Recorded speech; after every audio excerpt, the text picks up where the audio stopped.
Evangelho de Marcos, capítulo 6, do verso 45 ao 52.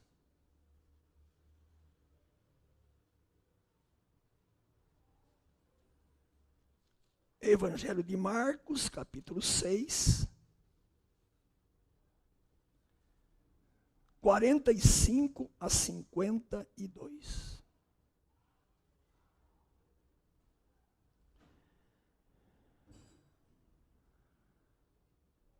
Logo a seguir, compeliu Jesus os seus discípulos a embarcar e passar adiante para o outro lado, a Betsaida, enquanto ele despedia a multidão.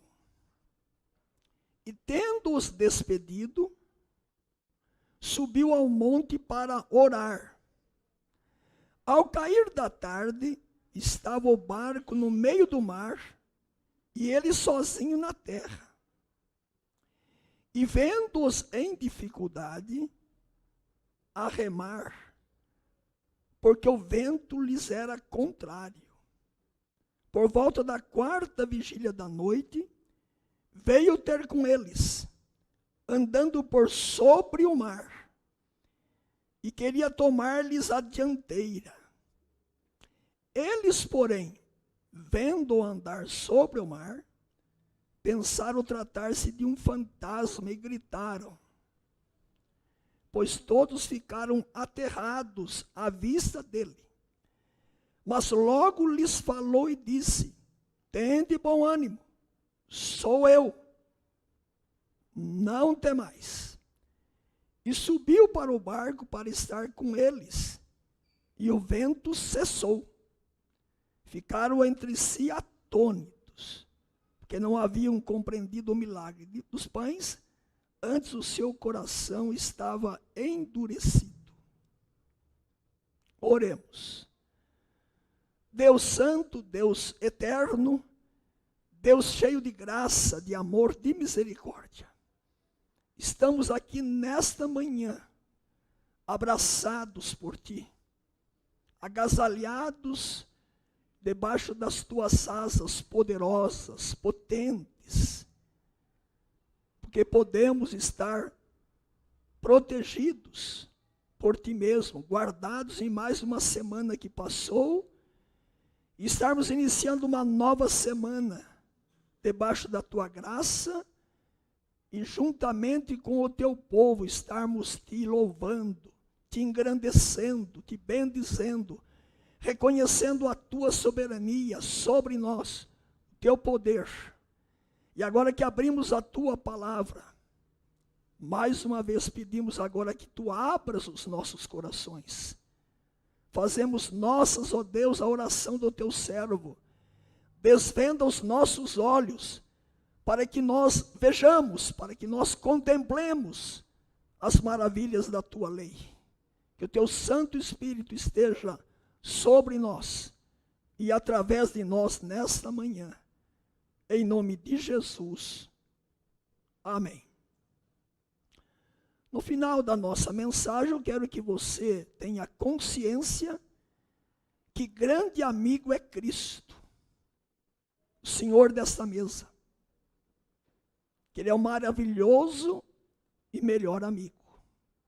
Que na exposição da palavra dEle, daquilo que fala sobre Ele, nós sejamos grandemente edificados, santificados, encorajados nesta manhã.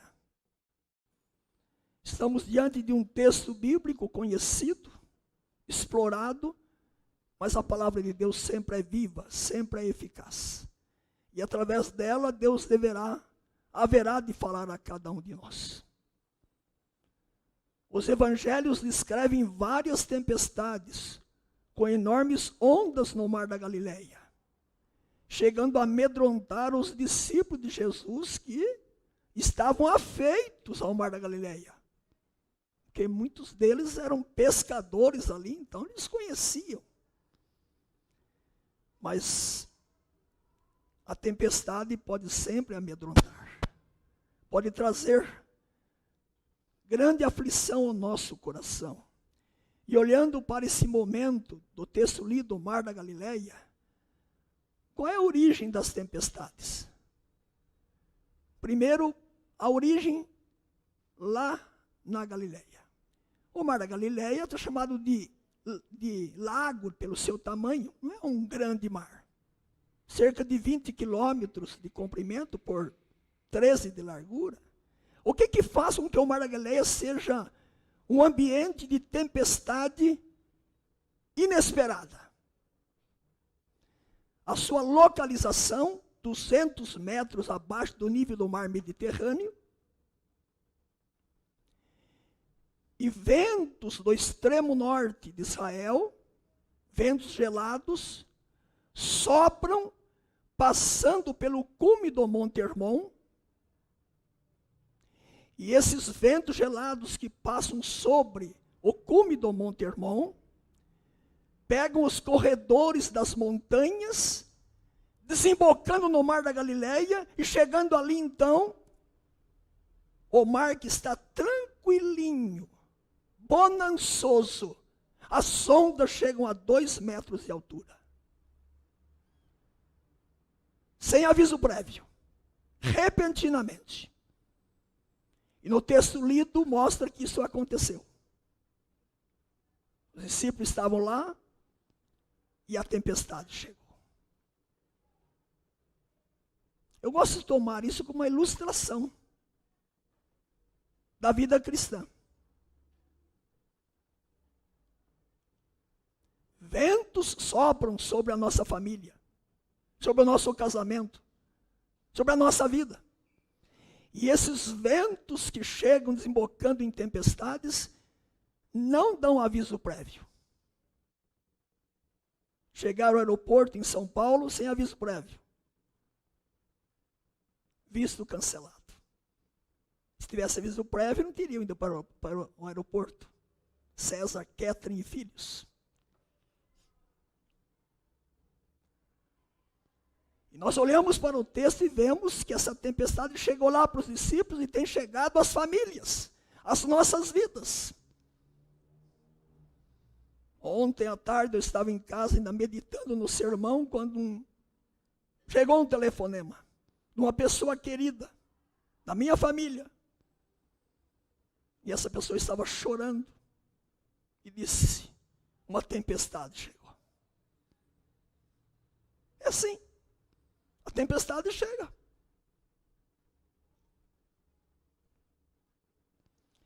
E olhando para o texto, nós vamos encontrar aí. Se você quiser olhar comigo aí, o verso 45.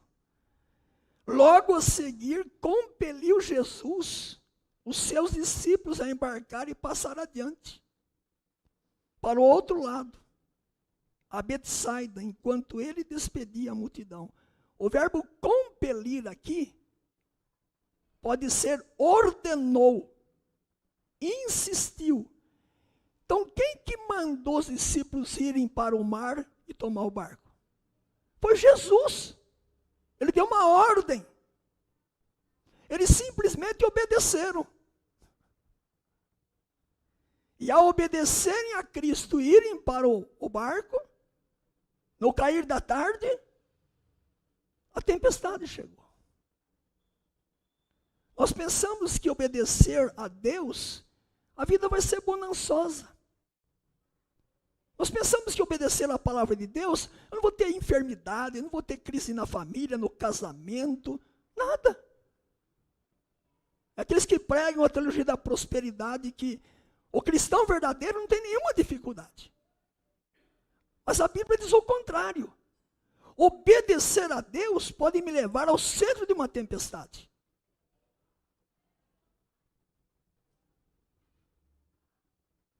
E a Bíblia mostra isso. Jó era um homem temente a Deus, reto, íntegro, e enfrentou uma grande tempestade. Quer alguém mais crente do que o apóstolo Paulo depois da conversão? Você conhece alguém? Homem que Deus usou tremendamente depois da conversão a Cristo. não só no trabalho pastoral, missionário, nas 13 cartas escritas. E a biografia desse homem é de turbulência, prisão, açoite, naufrágio.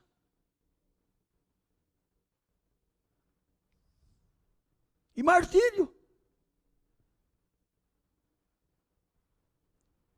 Não se iluda com aqueles que dizem que obediência a Deus é um tapete vermelho na minha caminhada para o céu.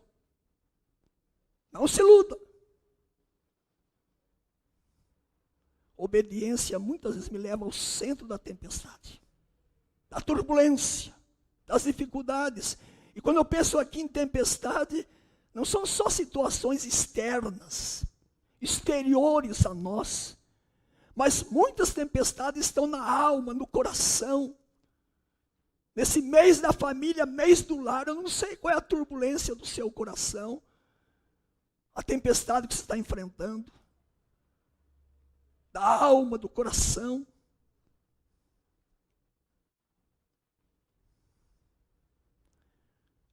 Eu queria que nós caminhássemos no texto hoje e que você entendesse que mesmo em meio às tempestades exteriores ou interiores, quando a alma está aflita, como ontem recebi o telefonema e orei com essa pessoa. E disse para essa pessoa, Deus é soberano. Ele não foi apanhado de surpresa na tempestade que você está enfrentando, não. As tempestades, elas não vêm para nos destruir. Elas vêm para nos fortalecer. Robustecer a nossa alma, o nosso coração. Para nos preparar na caminhada rumo à pátria celestial. Ainda que tenhamos pedras, pedregulhos, acidentes no caminho. As tempestades não são destruidoras.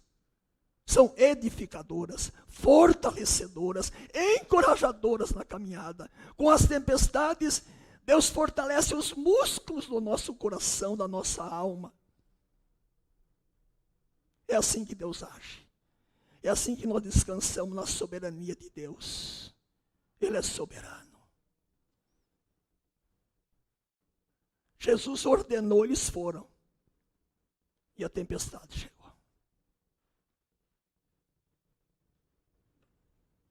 O que podemos aprender a mais? Caminhando no texto. Jesus é o grande e maravilhoso amigo. Em todo tempo ama o amigo. E na angústia se faz o irmão. Jesus é o melhor amigo. Em todo tempo. Presente.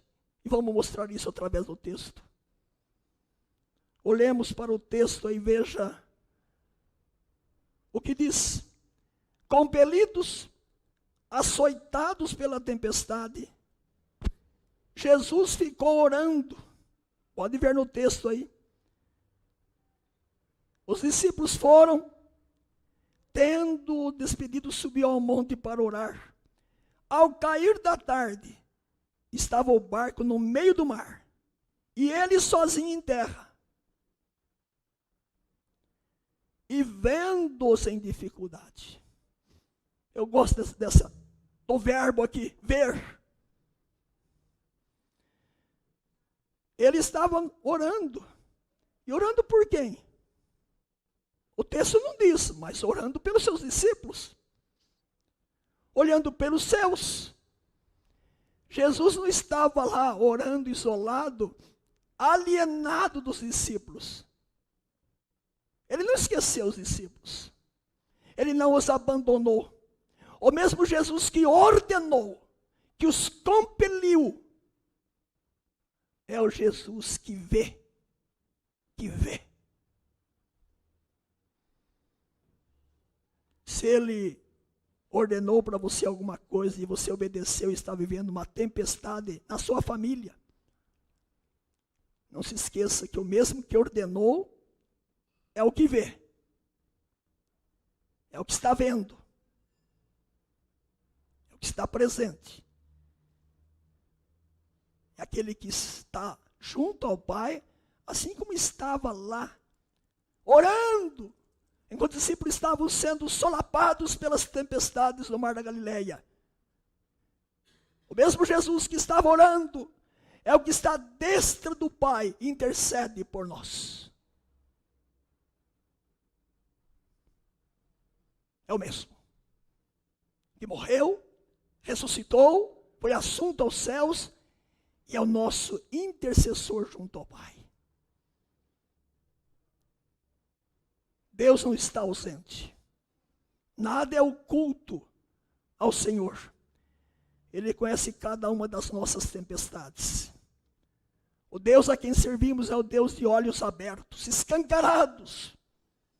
O Deus que vê.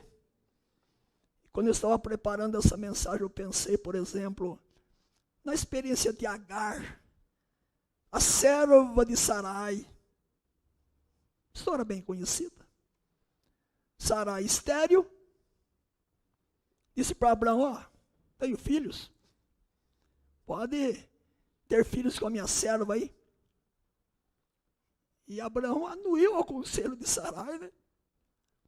Talvez ali Abraão não foi sacerdote do lar, né? Foi cabeça.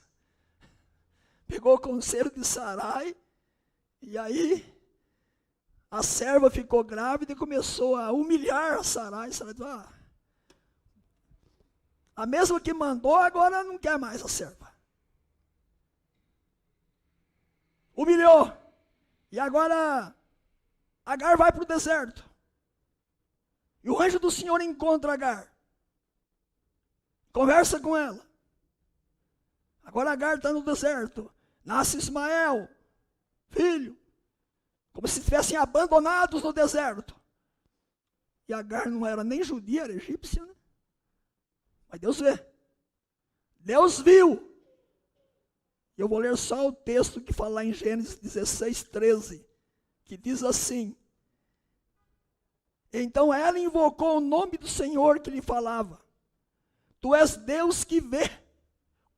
Pois disse ela, não olhei eu nesse lugar para aquele que me vê.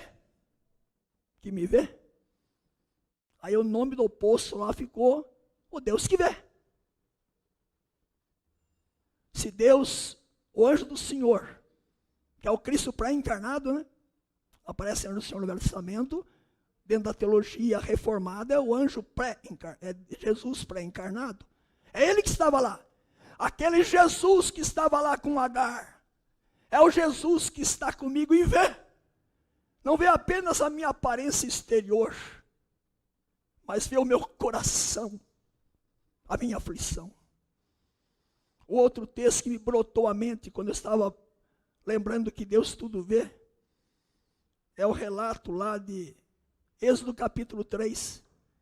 Depois de 40 anos que Moisés estava lá pastoreando no deserto, a sarça pegou fogo. E Deus falou com Moisés. Moisés, Moisés, você precisa libertar o meu povo. E nessa fala de Deus com Moisés, eu destaco Êxodo 3:7. Disse ainda o Senhor, certamente vi, eu vi a aflição do meu povo, que está no Egito, e ouvi o seu clamor por causa dos seus exatores, conheço-lhe o sofrimento. Deus viu a aflição do seu povo, Ele vê a sua aflição nessa manhã, Ele vê a sua angústia nessa manhã. É o Deus que vê. E vê, como eu disse, não apenas o exterior. É aquele que vê o coração. Na narrativa lá, quando Davi foi ungido. Porém o Senhor disse a Samuel, não atentes para a sua aparência, nem para a sua altura, porque eu rejeitei, porque o Senhor não vê como vê o homem. O homem vê o exterior, porém o Senhor o coração. É possível que nós, mesmo como crentes, quando alguém nos cumprimenta, diz assim, está tudo bem com você? E nós usamos o chavão, está tudo bem. E nem sempre está tudo bem. Ainda que você diga para alguém, num cumprimento, está tudo bem, e não está, Deus vê. Deus vê o seu coração, sua vida. Esse é o nosso Deus. Vendo, diz o texto lá, vendo-os em dificuldades, em apuros, né? Sérios apuros. Mas, o que mais podemos aprender? Que Jesus é o melhor amigo. É o grande amigo, além de nosso Salvador. Ele veio ter com eles. Ele não apenas viu que os discípulos estavam na turbulência das tempestades do mar da Galileia. Ele viu a tempestade exterior dos discípulos e a tempestade interior também.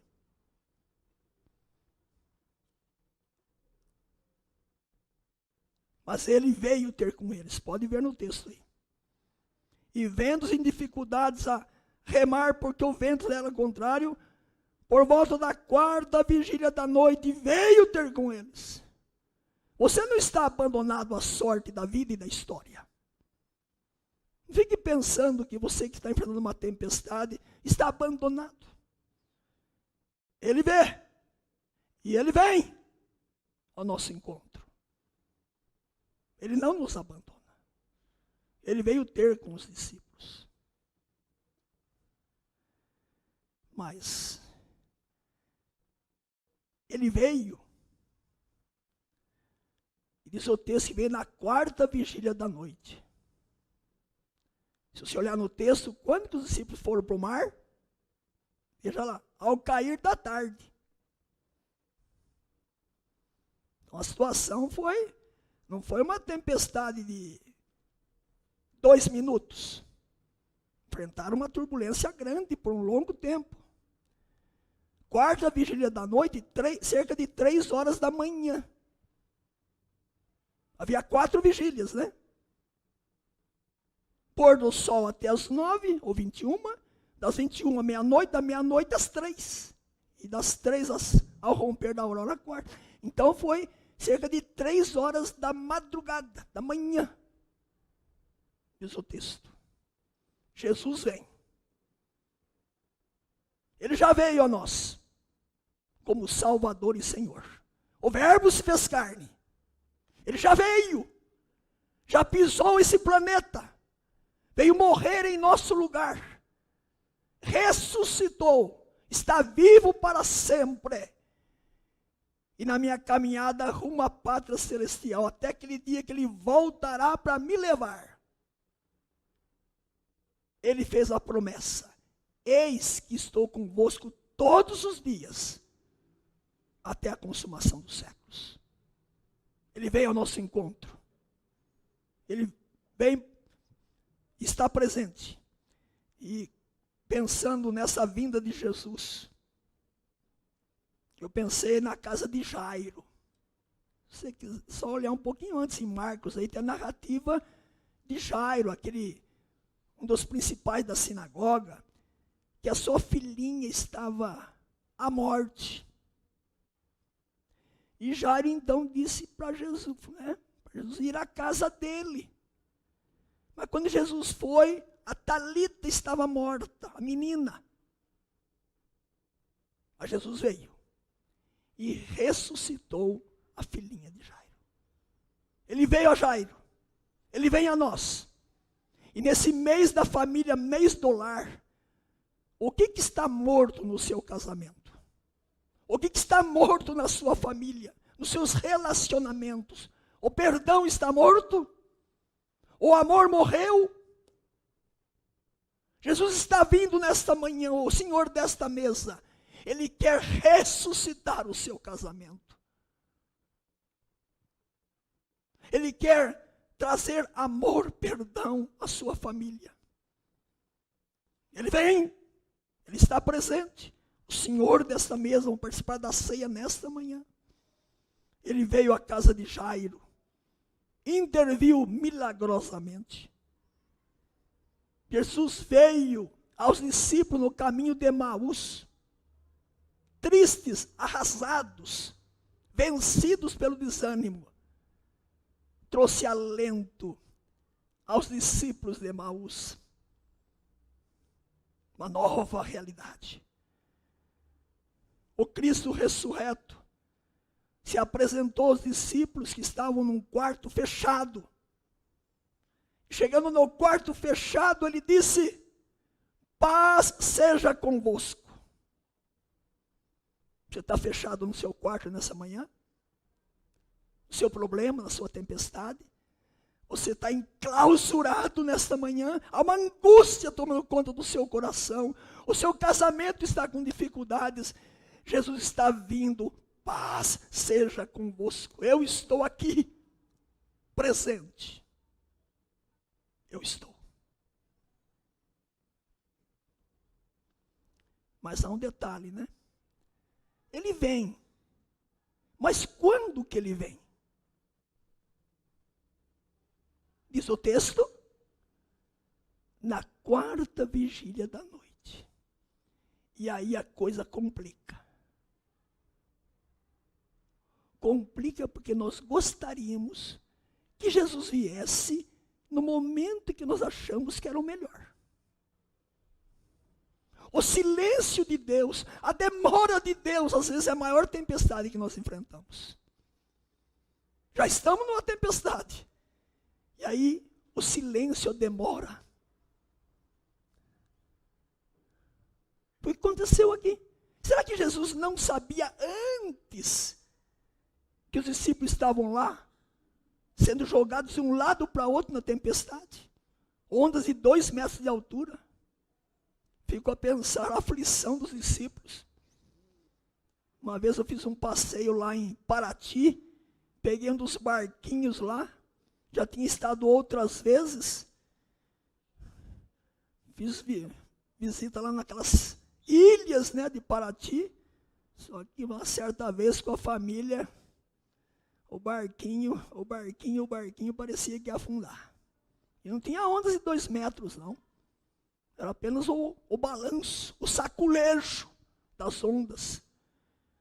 A tempestade de fora era menor do que a que ficou no meu coração. Meu sogro era vivo, ainda perguntou: Paulo, é normal isso? Ele estava conosco na época.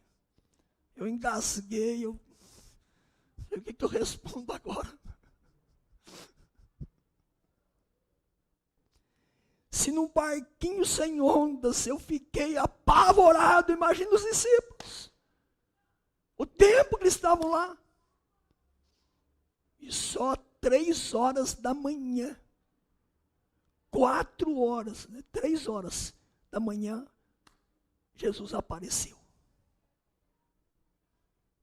Ele vem, mas vem na agenda dele, no tempo dele. E o tempo dele é o tempo exato, correto. Não é o meu tempo.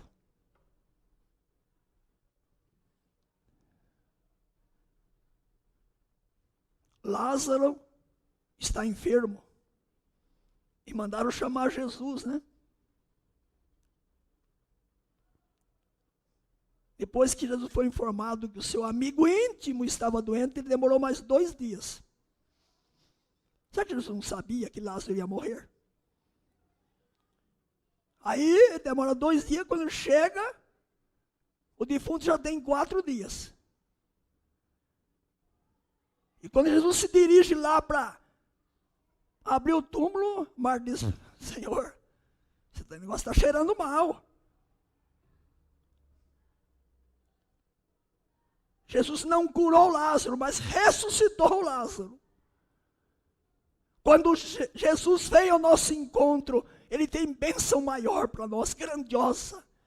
É duro o silêncio, é difícil a demora, é difícil entendermos a agenda de um Deus soberano, que tudo sabe e que tem poder para agir no momento exato, no momento certo.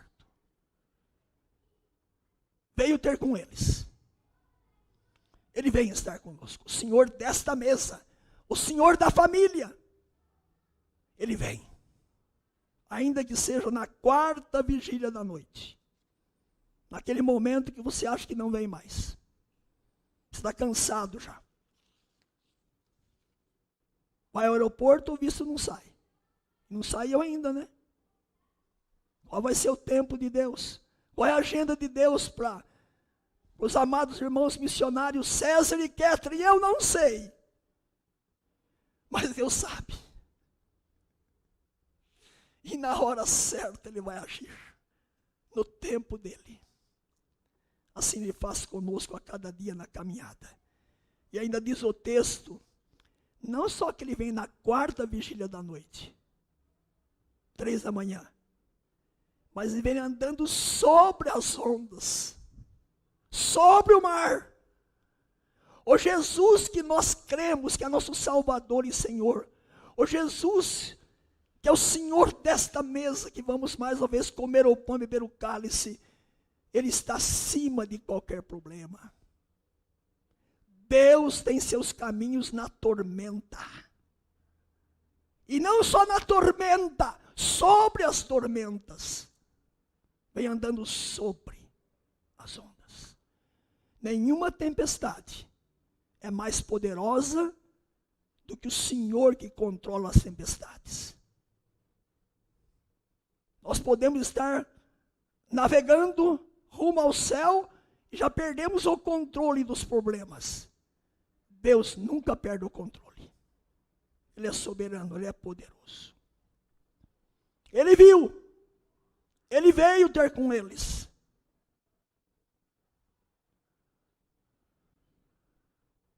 A iniciativa sempre é do Senhor. Não somos nós que vamos, é Deus quem vem.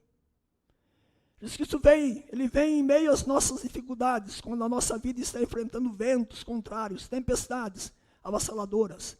Vem na quarta vigília da noite. Mas não só isso, veja no texto. O texto diz que não só Ele veio, viu e veio, mas Ele subiu, verbo subir aí. Verso 51, e subiu para o barco, para estar com eles, e o vento cessou.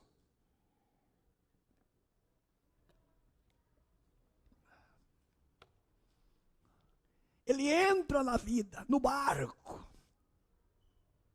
Esse é o nosso Jesus. Ele deseja entrar no barco da nossa vida. Quando o nosso barco está quase sendo levado a pique. E na hora que eu estava preparando essa mensagem, creio que os mais novinhos aqui não devem conhecer. Ou se conhecem, vão dizer, isso aí é do tempo lá dos meus avós. Meu barco é pequeno e grande é o mar. Jesus segura a minha mão, as minhas mãos. Ele é meu piloto e tudo vai bem na viagem para Jerusalém. Meu barco sem Cristo aos céus, o meu barco sem Cristo ao céu não irá, nas águas afundará. Mas quando Jesus meu barco guiar, aos céus poderei alcançar. É assim. O barquinho da sua vida já tem Jesus? Ou você está navegando aí, à deriva das tempestades da vida, do casamento, da família? E diz o texto aí também, não só que Jesus subiu para estar no barco, mas diz o texto, e quando viram Jesus, falaram, é um fantasma. Quantas vezes eu e você na caminhada da vida, com medo dos problemas, começamos a ver fantasmas. Pessoas que, quando tem um problema, começam a antever sempre o pior. Você conhece pessoas assim? O problema é pequeno e fica grande, vai se avolumando, porque vira um fantasma. No coração, na mente, no psicológico das pessoas. Mas Jesus entra no barco, está presente em nossa vida. Jesus não vem apenas para visitar você, Ele vem para morar com você. Ele não é hóspede, Ele é morador, permanente, residente na nossa vida. Vamos para esta mesa nesta manhã. Jesus, o grande e maravilhoso amigo, o incomparável da nossa vida, Salvador, Senhor, soberano, está dominando a história. O Senhor deseja entrar no barco de nossa vida. Ele não vem apenas para visitar, mas para ficar em nossos corações. Conclusão e aplicações. Que grande amigo é Jesus. Que maravilhoso Salvador. Ele vê. Ele vem. Ainda que seja na quarta vigília da noite. Ele sobe a bordo da nossa vida, nosso barco. Você já reconheceu Jesus como grande amigo e maravilhoso Salvador? Já? Você já reconheceu? Descanse nele. Confie nele. Caminhe com ele. Ele está aqui hoje. Ele está passando cheio de amor. Ele é todo poderoso para salvar, curar suas feridas, seu casamento, sua família, relação com os filhos, curar suas feridas, restaurar seu casamento, sua família. Receba-o agora e tenha vida abundante, vida eterna.